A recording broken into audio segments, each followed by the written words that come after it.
time was chapter 14. It took the boys an hour to reach the centre of town, and there, given that their houses lay in opposite directions, they parted company.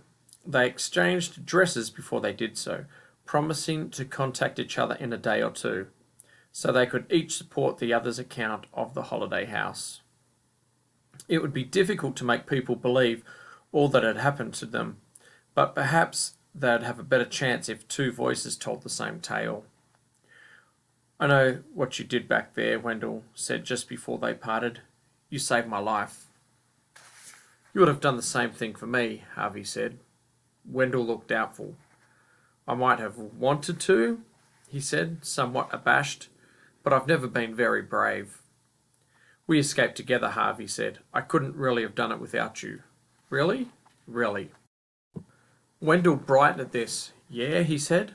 "I guess that's right. Well, I'll be seeing you." And with that they went their separate ways. It was still several hours before daybreak, and the streets were virtually deserted. So for Harvey it was a long, lonely trudge home. He was tired and a little saddened by his farewell to Wendell, but the thought of the welcome he'd get when he reached his own doorstep put a spring in his heels. Several times he wondered if he'd gone astray, because the streets he passed through were unfamiliar. One neighbourhood was extremely fancy. The houses and the cars parked outside them were slicker than anything he'd set eyes on. Another was virtually a wasteland, the houses half rubble and the streets strewn with garbage, but his sense of direction served him well. As the east began to pale and the birds in the trees started their twitterings, he rounded the corner of his street. His weary legs broke into a joyful dash and brought him to the step, panting for breath and ready to fall into his parents' arms. He knocked on the door. There was no sound from the house at first, which didn't surprise him given the hour. He knocked again and again. Finally, a light was turned on and he heard somebody coming to the door. "Who is it?" said his father from behind the closed door. "Do you know what time it is?" "It's me," said Harvey. Then came the sound of bolts being drawn aside, and the door was opened a crack. "Who's me?" said the man, peering out at him. He looked kindly enough, Harvey thought, but it wasn't his father. This was a much older man, his hair almost white, his face thin. He had a baldy trim moustache and a furrow of a frown. "What do you want?" he said. Before Harvey could reply, a woman's voice said, "Come away from the door." He couldn't see the second speaker yet, but he caught a glimpse of the wallpaper in the hallway and the pictures on the wall. To his relief, he saw that this was not his house at all. He'd obviously made a simple mistake and knocked on the wrong door. "I'm sorry," he said, backing away. "I didn't mean to wake you up."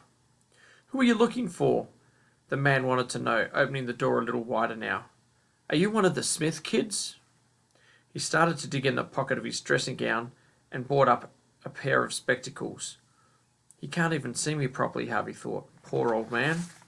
But before the spectacles reached the bridge of the man's nose, his wife appeared behind him, and Harvey's legs almost folded up beneath him at the sight of her.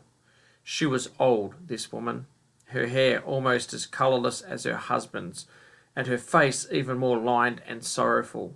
But Harvey knew that face better than any on earth. It was the first face he'd ever loved. It was his mother. "Mum," he murmured. The woman stopped and stared out through the open door at the boy standing on the step, her eyes filling with tears. She could barely breathe the words she said next. "Harvey? Mum? Mum, it is you, isn't it?" By now the man had put on his spectacles and peered through them with his eyes wide. "It's not possible," he said flatly. "This can't be Harvey." "It's him," said his wife. "It's our Harvey. He's come home." The man shook his head. "After all these years?" he said. "He'd be a man by now. He'd be a grown man. This is just a boy." "It's him, I tell you." "No," the man replied, angry now. "It's some prank. Somebody trying to break our hearts, as if they're not broken enough." He started to slam the door, but Harvey's mum caught hold of it. Look at him, she said. Look at his clothes. That's what he was wearing the night he left us. How do you know? You think I don't remember? It's 31 years ago, said Harvey's father, still staring at the boy on the step. This can't be. He faltered as slow recognition spread over his face. Oh, my Lord, he said, his voice dropping to a hoarse whisper. It is him, isn't it? I told you, his wife replied. Are you some kind of ghost? He asked Harvey. Oh, for goodness sake, Harvey's mum said. He's no ghost.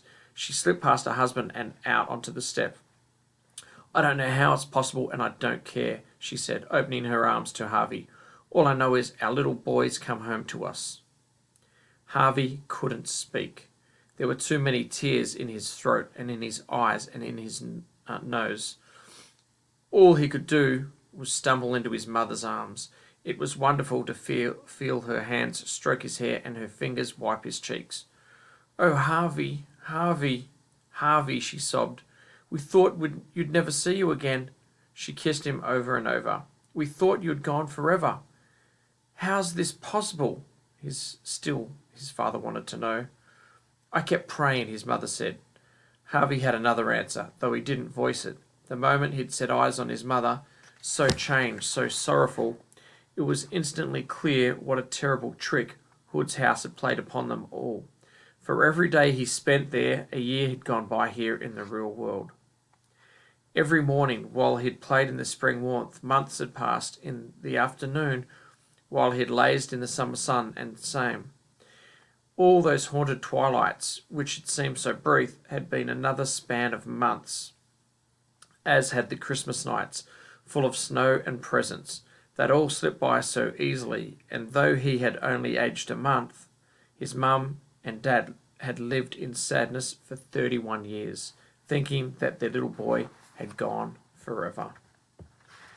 That had almost been the case if he had remained in the House of Illusions, distracted by its petty pleasures. A whole lifetime would have gone by here in the real world, and his soul would have become Hood's property. He would have joined the fish circling in the lake, and circling, and he shuddered at the thought. You're cold, sweetie, his mother said. Let's get you inside. He sniffed hard and cleared his tears with the back of his hand. I'm so tired, he said. I'll make a bed for you straight away. No, I want to tell you what happened before I go to sleep, Harvey replied. It's a long story, 31 years long.